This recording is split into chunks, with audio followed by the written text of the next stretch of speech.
have to hear. Drink a good deal of it, make a good meal of it, stick to your old-fashioned beer. Now don't be afraid of it, drink till you're made of it. Now all together a cheer.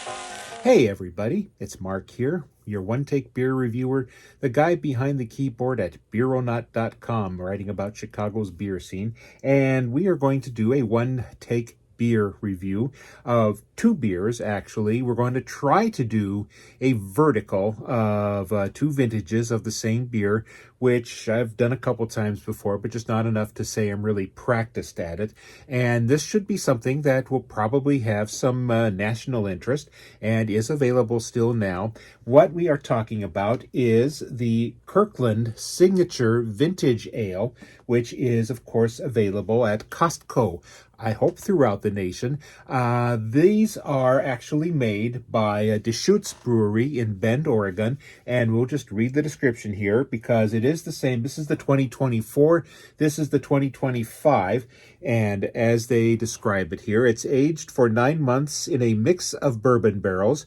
This robust imperial stout was meticulously crafted by Deschutes Brewery in Bend, Oregon, with notes of dark chocolate and roast coffee. Now, what I'm noticing is they don't suggest there's a hint of bourbon to this, and they don't really break down the bourbon barrels that are in each one. It's probably, considering the size of the batch they might have had to make, and they probably couldn't source the same ones from year to year, but we're going to find out about that. So, my hope is to try and see if I can take any difference between these two 2024 and 2025 vintages. And they are, of course, the 2025 is still available at Costco for about $10 of a bottle. And I think this is a 1.9 liter. I mean, this is a, well, let me look at this again. Yes, it's a 22 fluid ounce bottle, what we used to call a bomber. That used to be what held the big beers until until we had to move over to 16 ounce cans, which were much lighter to carry. Anyway, I am babbling on. Let's just get right down to this. So first we are going to try the 2024, and the descriptions really do not suggest there's any difference between them. But as I said, it's a yearly product. These have a little note on the boxes that they were bottled in the summer of the year before. So let's just go with one right now. Get a nice little pour. And what we are going to see is a black beer with a little bit of brown highlights to it, almost more of a porter kind of highlight. And there's a nice, slightly leggy, tan foamy head to this. Let's just let that breathe while we put out the 2025. My intent is to decide which one I want to finish off after I do this whole thingamajig, and hopefully put a cork on the other one and keep it until I get to that. So once again, and this one, the foam kind of settled down a little more quickly than this did. Now, right now, they look the same. And let's go back to the 2024 and get a nose. I do get a little bit of bourbon to this. And that's really what's in the main part of the nose right now. 2025. This has a little more roasty malt to this, which I think is something that will settle as the beer ages. And there is still a little bit of alcohol character to it.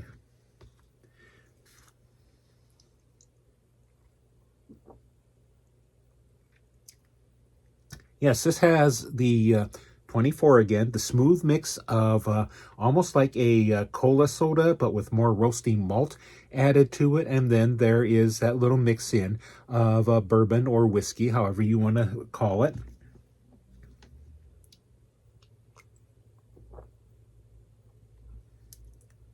Ooh, this actually goes just a little bit rougher. It's like and most of these will age out very nicely over the next couple years or so. This one is a little more brusque with some malt roastiness to it that I think is going to settle out. And there's still some bourbon barrel character to it that is just now starting to assert itself. 24.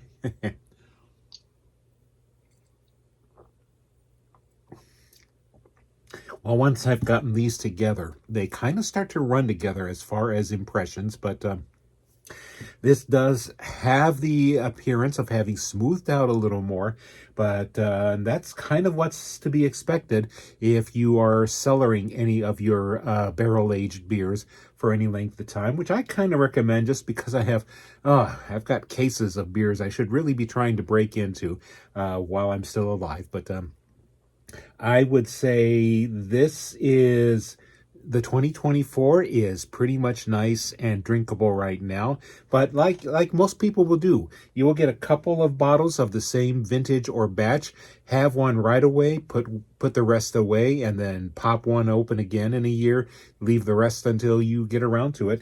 But this one, it has begun to smooth out, and I think you can see what you're going to get if you buy the current one, or if you happen to get the 2024s as well. And yeah, just pop some open and taste them alongside each other and see if you can tell the difference. I'm still not sure that I can, but that's the fun of all this. This is Mark, your One Take Beer reviewer, and we have been talking about the Deschutes Vintage Ale, which has been barrel-aged and brewed for Kirkland Signature, the store brand of Costco, and is hopefully available at Costco stores all around the area. And once again, we're going to say hello and cheers. Now don't